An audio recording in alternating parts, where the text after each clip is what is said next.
Christine and again welcome back to my YouTube channel.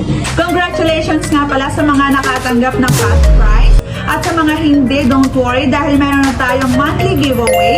Ito ay magaganap tuwing ika-end of the month. Syempre, dapat ikaw ay nakasubscribe, naka-like, and then lagi kang nag-iiwan ng comment sa aking mga videos. At magkakaroon ka ng chance na manalo ng ating cash prize. So for today's video, ito ay para sa mga OFW. So naghanap na naman ako ng pwede nilang mahiraman through online dahil alam ko na maraming OFW hanggang ngayon na naghahanap pa rin ng pwede nilang mahiraman ng pera through online. Pero actually, hindi lang ito nag-o-offer sa mga OFW dahil meron din itong personal loan and then barangay loan. Pero syempre, magpo-focus tayo sa OFW loan. So ito ay pwede nyong i-download. Meron silang website and then meron din silang Facebook page. At ito ay ang tinatawag na Lenderly Finance. So itry po natin, tingnan natin kung paano ba mag-apply dito and magkano ba yung interest nila. At alam ko naman yung mga requirements na makikita natin dito sa Lenderly ay meron ang mga OFW dahil nga yun ay kanilang kailangan once sila apply papunta ng ibang bansa. So, dito po natin ito i-open sa Chrome. So, i-search lang po natin ang Lenderly Finance. And meron po tayo makikita na Lenderly Finance Corporation. So, i-click lang po natin yan. And then, makikita po natin dito yung kanilang mga offered services. Meron nga silang personal loan, barangay loan, and then OFW loan. And dito ay makikita natin yung kung ano ba yung mga qualification. So, kailangan ikaw ay 21 to 60 years of age, first time overseas employment or return, minimum salary of 20,000 pesos, acceptable collateral, one of these, ORC, land title, home title, post-dated cheque, and apartment title. So, related co-worker, valid government issue ID, proof of relationship, proof of remittance, 18 to 65 years of age. Makikita rin natin dito kung saan ba ang kanilang office. So, meron ditong parang Google Map para makita natin kung saan ang kanilang exact location.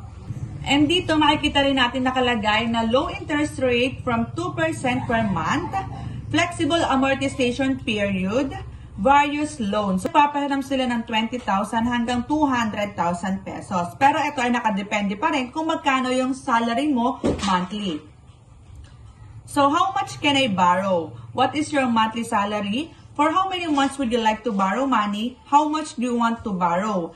So, ito, itry lang muna natin kung magkano ba yung kanilang i-offer sa atin once na yung ating salary ay 25,000 pesos lang. So, what is your monthly salary? So, lagay natin is 25,000 pesos. And then, 12 months. And, kunwari, ang hihiramin natin is 20,000 pesos lang. So, ang result ay maximum loan 50,000 pesos, principal 1,667 pesos, monthly payment is 2,267, months to pay off is 12 months. And then 74% principal and 26% interest. So, kung ating kukwentahin ay 2,267 times 12 is 27,204. So, ilalas natin yon doon sa ating pera na hinihiram na 25,000 pesos. So, ang lalabas lang na interest nila is 2,204.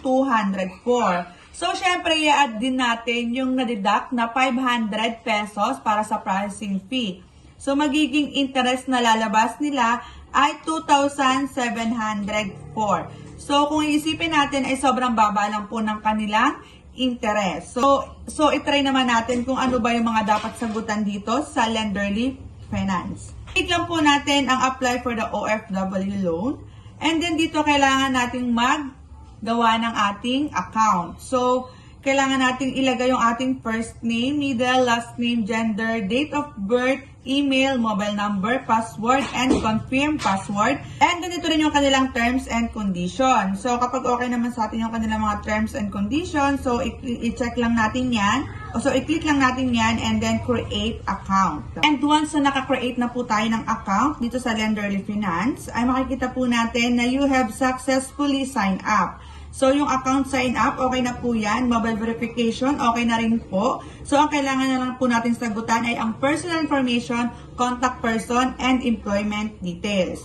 So, sa personal information, ito po yung mga kailangan natin sagutan. Province, city, barangay, street, postal code, marital status, number of dependents, home type, length of stay at home type above, identification type, identification number, identification issue date, identification expiry date, passport size photo, signature identification front, and then yung ating self-video, proof of address, at kapag nasagutan na po natin, i-click lang po natin ang submit.